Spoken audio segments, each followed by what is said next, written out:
आप सबका मेरे चैनल प्रभु भजलों में स्वागत है। निर्जला एकादशी ज्येष्ठ मास के शुक्ल पक्ष की एकादशी तिथि को कहते हैं। भरी गर्मी में बिना अन्न और जल के ये व्रत किया जाता है। निर्जला एकादशी को भीमसेन एकादशी भी कहते हैं। मान्यता है कि महाभारत काल में सबसे पहले ये व्रत भीम ने किया था, इसलिए इस व्रत को भीम एकादशी भी कहा जाता है।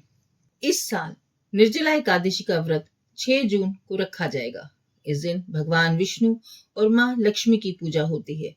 लोग इस दिन बिना पानी पिए व्रत रखते हैं। निर्जला एकादशी को भीमसेनी एकादशी कहा जाता है और ऐसा माना जाता है कि इस व्रत को करने से सभी एकादशियों के व्रत का फल मिलता है और सारे पाप धुल जाते हैं। आइए जानते हैं निर्जला एकादशी का शुभ मुहूर्त। पंचांग के अनुसार 6 जून को रात 2:15 पर एकादशी तिथि शुरू हो जाएगी।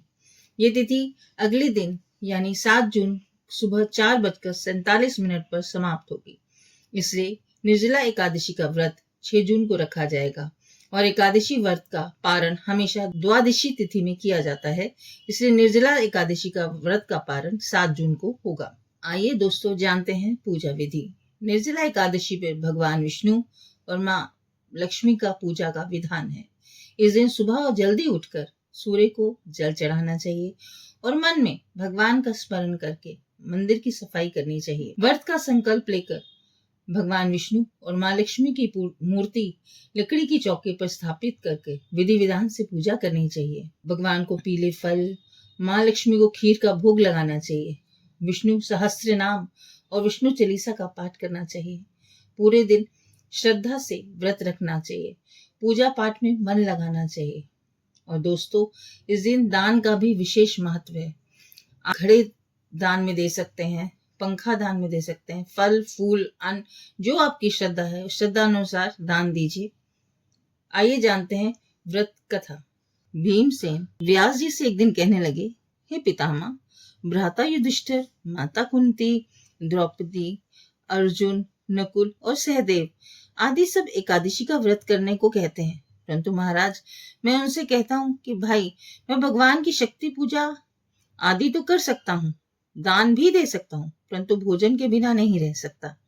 इस पर व्यास जी कहने लगे, हे भीमसेन, यदि तुम नरक को बुरा और स्वर्ग को अच्छा समझते हो तो प्रति मास की दोनों एकादशियों को अन्न मत खाया करो।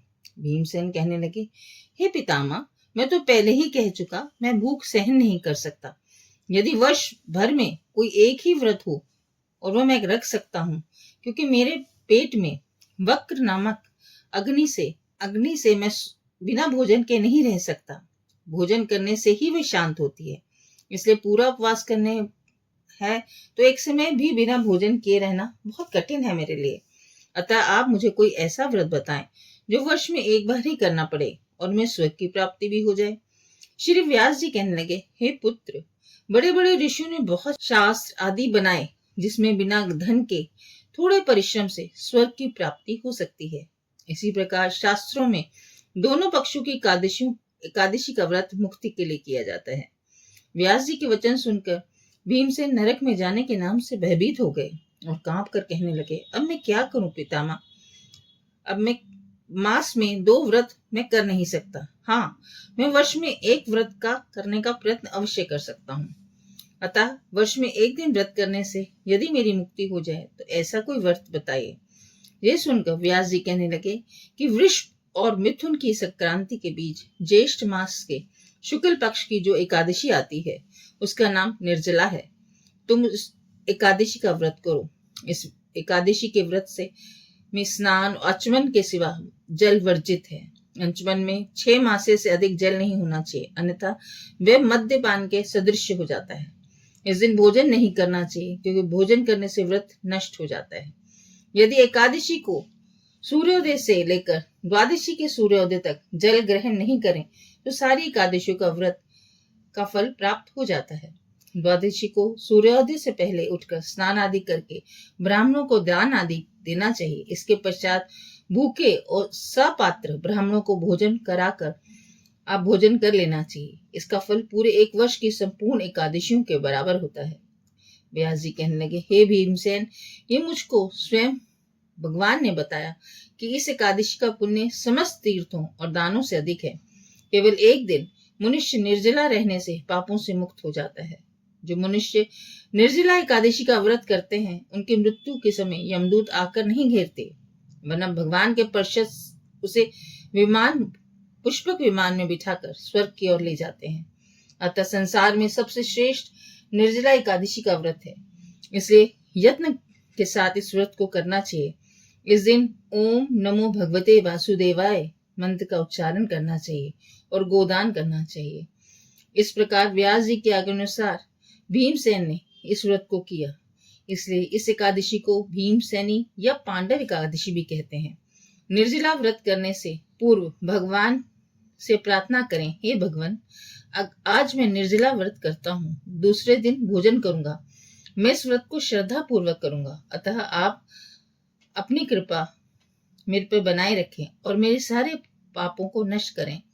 इस दिन जल से भरा हुआ एक घड़ा वस्त्र से ढककर स्वर्ण सहित दान करना चाहिए। जो मनुष्य इस व्रत को करते हैं, उनका करोड़ पल सोने का दान का फल मिलता है, और जो इस दिन यज्ञ आदि करते हैं, उनका फल तो वर्णन ही नहीं किया जा सकता।